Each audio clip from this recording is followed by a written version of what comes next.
এই যে কাকি, এটা হচ্ছে আপনার উত্তর পাশের রুমটা আর কি, আফুর রুমটা, যেটার ভিতরে আপনার বর্ডারগুলো লাগানো হয়েছে, কনিশের লাইট হবে।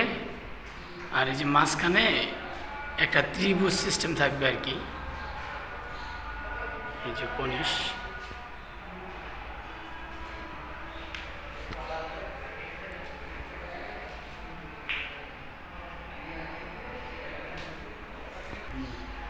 এই যে আপনার বড় রুমটা আর কি।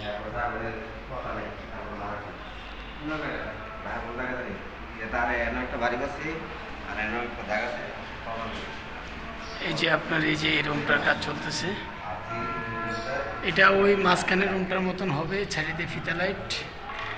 এই যে মাঝখানে একটা ফ্যান, এখানে একটা গোল লাইট, এটার কাজ। এটার আপনার ফিনিশিং হবে হলে ওই রুমটার মতন এখানে কনিশ হবে আর কি, এই সাইডে কনিশ হবে।